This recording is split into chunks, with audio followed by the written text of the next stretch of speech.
Diann, who will be on the radio later on today, he was actually part of the Vogues for 16 years, which I did not know was a local Pennsylvania group, then became an international group. But it's just a phenomenal concert that will star our local veterans and is worth going to, for sure. Yeah, it absolutely all that information is. will be on the Facebook page, too, if you have any questions. Yeah, we'll be talking about that concert. That's coming up on Saturday, as a matter of fact, at KCAC. I believe it's in Toretti Auditorium. It is, at 6 o'clock. All right, so that's going on. And meanwhile, Cory Shay is sitting here this morning, so it's a good chance to catch up with him. Morning, Todd. Morning, Cory. It's good to have you with us here today. Thanks for having me. As we talk about IUP and the Military Resource Center, it's been a while since we've had you in the studio. And here we are. We're getting set for a whole new semester, and there are new students on campus already. They've been coming in for Welcome Week here over the course of this last week, and I'm sure that some of those would have some reason to interact with you in your office. Yeah, it's been a busy time for our office. Like you said, it's been a busy time for the campus in general, Welcome Week. And, of course, we have the new students who are using benefits under the GI Bill who've been coming into my office, making sure we get that all taken care of for them for the start of the semester. Yeah, absolutely. I should say that our conversation is brought to you by Marcus & Mack, voted best personal injury law firm in the Best of Indiana County contest. Marcus & Mack, a law firm representing injured people. Cory, for new students at IUP who are veterans or are active military, and for returning students who will be coming in for this weekend, the Military Resource Center is it's a different place than it used to be because you just continue to add to and improve. That is correct. Yeah, we just continue to build it. We recently moved, as you know, Pratt Hall. We're going to discontinue Pratt Hall in a couple of years, so we've moved to the Suites of Maple East and redid the center there and built a brand new space for them there. It's a bigger space. We've updated some of our equipment. We now offer color printing to the students for free, and we kind of got away from the military decor of the old site to the new site, making it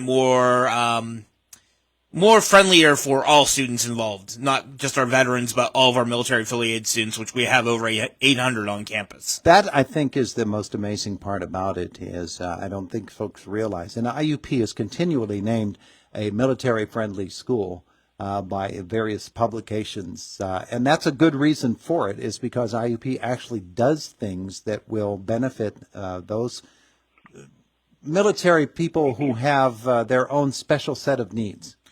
Yes, and you mentioned recognition. We last year were recognized by Victory Media as the number 6 large public university for military friendly in the entire United States. And the IUP has made a commitment from the top all the way down to really supporting our veterans and to not just our veterans, but all of our military affiliated students, which include our National Guard, Reserve, active duty, their spouses and their children. And the center is there to provide a one-stop shop for their needs. And if we can't find what they need on campus, then, of course, we reach out to Diann and our group here in Indiana County to then get them the resources that they need for help. Yeah, Diann, let's talk with you about that particular aspect of it, because IUP has the resource in place, and it's ready to serve, but it has to have that feeder that goes into it. And I'm sure that a lot of veterans end up at your doorstep and say, how can I further my life, further my education? What can IUP do for me? And can you help me to get started there and hook me up with the people there that are going to help me? Right, and that's the beauty of the whole VPG group is, each of us has limited resources that we bring to the table, but when we collectively do that, somebody can reach out, like Dr. Shay said, if somebody is struggling with housing or, certain needs at IUP, he can reach out to our group, and he has, as we have with him. So, having that connection with so many resources here in the county, and Indiana County, I think, is unique in that way, that we do have a lot of partners, and I always speak to anybody can coordinate a group, but if you don't have people that like to play good in the sandbox and work together like this group, then, the success isn't there. And we certainly have partners that, are enthusiastic and passionate about what they do. So anybody, that comes to any of our partners and has a need, we can reach out and provide that veteran or that family with those needs. Absolutely. Now, Cory, what Diann just said is pretty important because, veterans within their military careers have developed that discipline of working together as a team and getting that best outcome. And this just seems a natural fit, therefore. And it does. And one of the things that veterans struggle with when they arrive on campus is that they go from that group setting to that individual setting. In that group setting, they were motivated externally and internally. Now, as on campus at IUP, they're kind of isolated, they're kind of alone. Now, all of a sudden, they have to be internally motivated without that external factor. So one of the things we try to do at the center is create a space where they can come together. They know that when they walk in the center, that everybody who's in that center, my student workers, myself, any students in there, have that military affiliation. They can immediately bond with that student over that military affiliation. And it's amazing how veterans just bond. Like, Sunday, my wife and I were in the Italian festival here in Indiana, and we sat down, and a couple of people sat down next to us, and one of them was wearing Army shirts.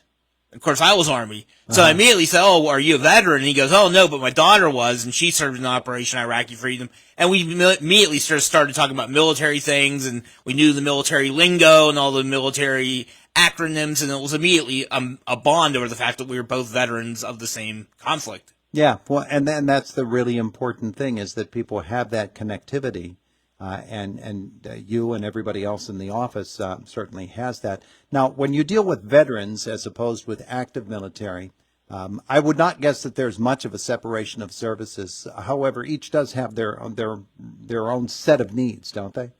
They do, yeah. Each branch of service does bring a challenge to itself.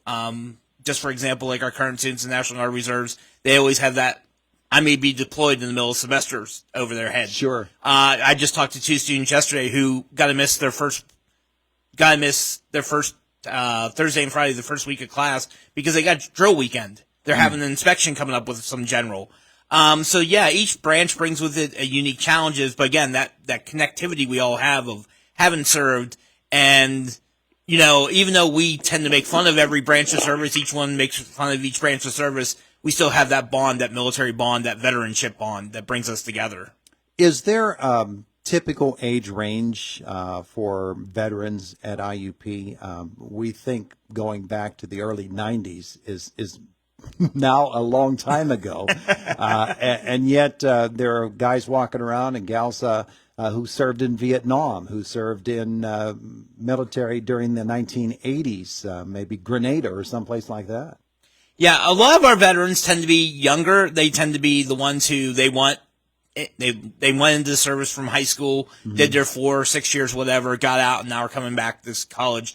But yeah, I do see older veterans on campus. In the spring, we had a veteran who was a veteran of Desert Storm, but was there for his master's degree, and he was in our office every single day using our computer lab, just hanging out. So yeah, it's not unique, and in fact, I know our Vietnam veterans, IUP has a very strong Vietnam veteran connection and a lot of Vietnam veteran alumni.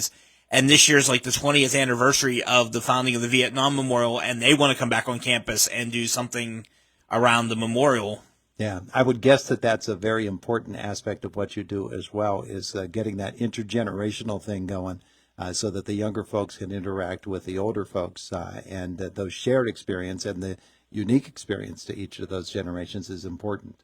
It is, and one of the things we try to do with our new center is we found from the 70s and 80s a bunch of pictures that were from the Vietnam veterans who were at IUP from when they had the Veterans Club, and we now have those. We put those in a collage and have those now on display inside our center to pay respect to those who came before our current students. Beautiful. Dr. Cory Shay, thanks so much for coming in to visit with us this morning. Thanks for having me this morning, Todd. We appreciate it. Diann, thanks to you as well.